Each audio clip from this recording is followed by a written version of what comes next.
Today marks 1456 days sharing lessons to learn and continue to learn with you. My hope these insights will inspire you, support your dreams, help achieve your goals, really empower you to become the person that you want to become. Today I speak about one more letter, and letter is O. Seven words that are essential to become the best version of you.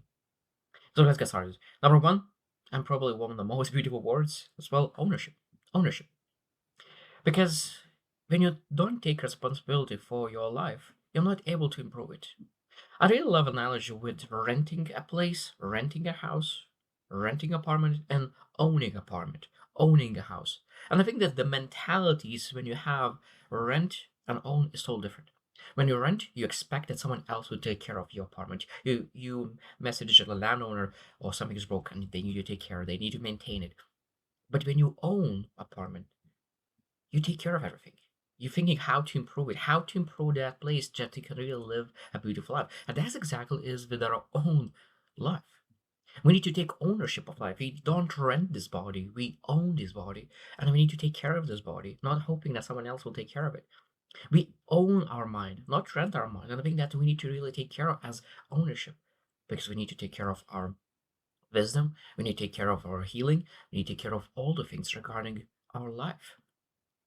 No one else is responsible for our own life, just us. When look into all areas of our life, relationships, finances, physical, mental, emotional health, spiritual health, all those things are, we need to take ownership.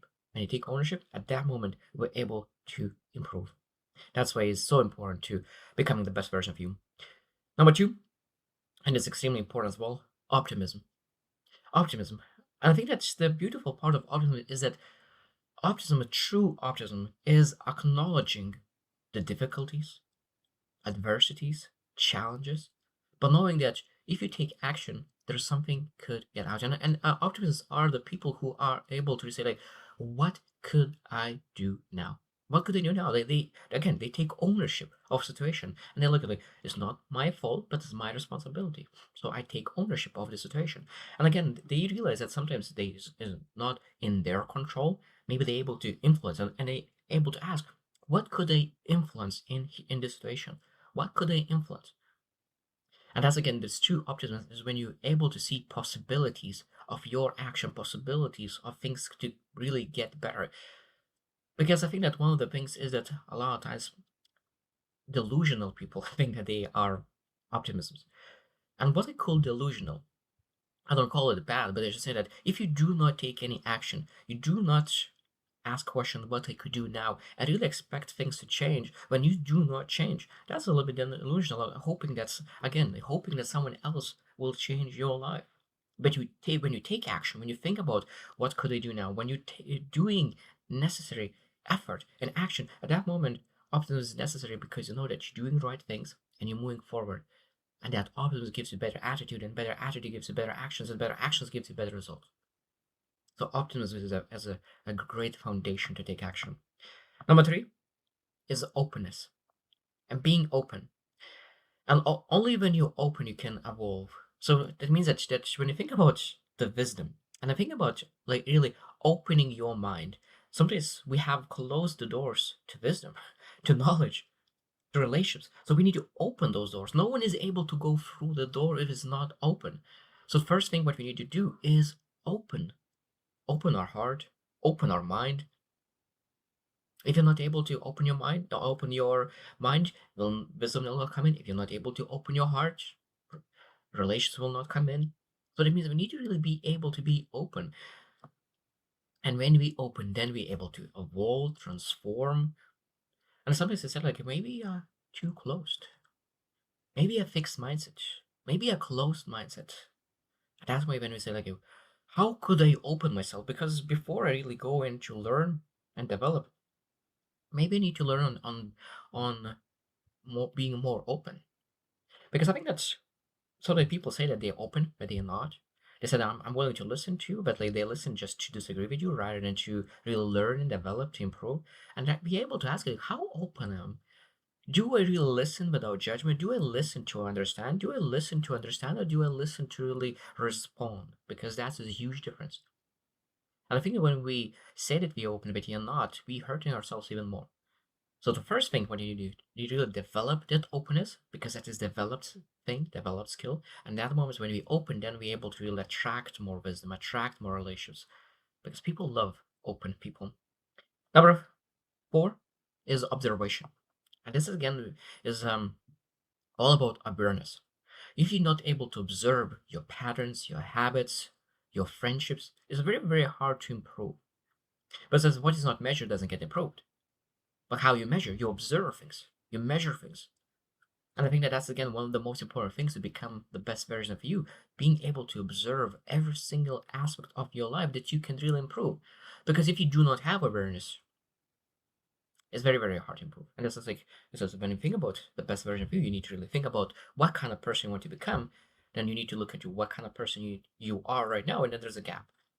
And observation will allow to fill the gap because you observe how you change, how you improve, what kind of action you take. And observation will allow you to pivot things, what needs to be pivoted, just to make sure that you're able to move to the direction that you have set for yourself. Number five, and this beautiful word, is order. Order.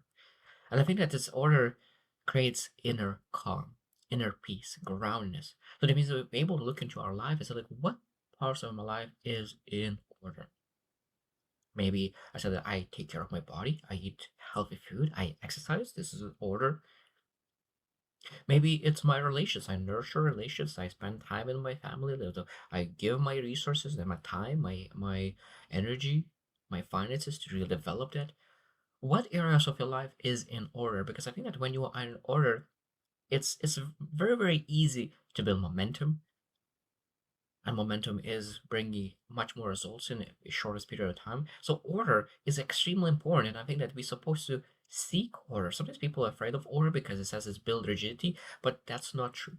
People who are very, very creative, they understand that order is very important, and being able to create order around the time that you spend, order about your schedule, around your priorities, gives you freedom to focus on really things that matter. Because when you're out of order, you're thinking how to really do all the things, and you put so much cognitive power on thinking about how to manage your day, how to do the things. But when you have order in your life, all the mind space, all the mental capacity could be used for creativity, for building, to thinking, for inventing, for innovation. So order is extremely important to really move towards that better tomorrow.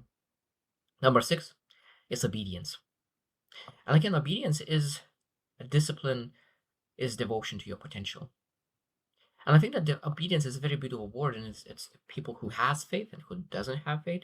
Some people have said obedience to my higher self, and some say obedience for my faith. And both of them are extremely important.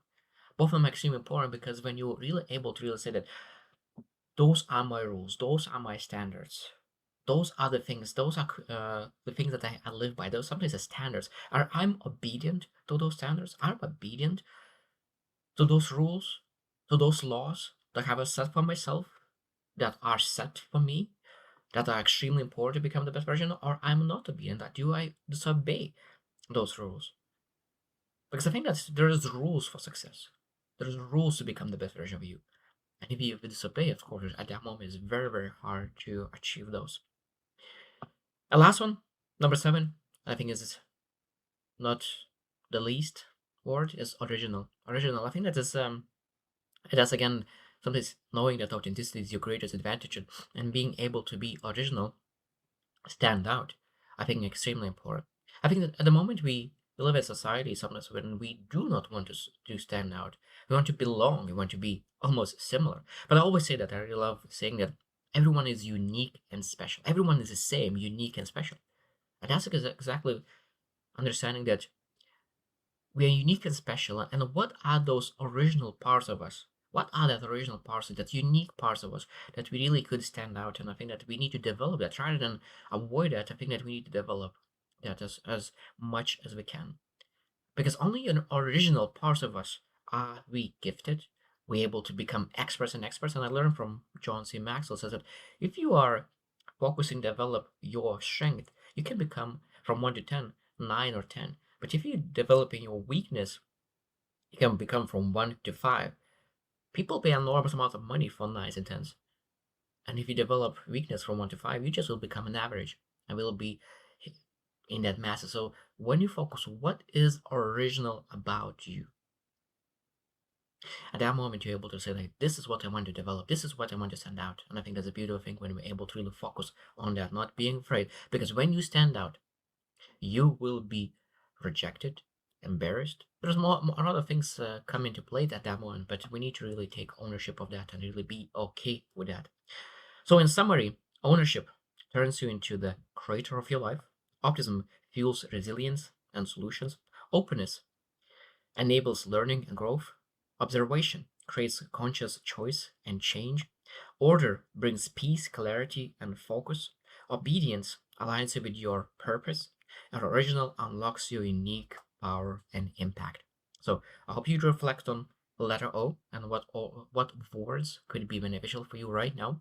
And maybe you will find even more words that could really be extremely important right now in your life. So I hope you choose to win and see you tomorrow.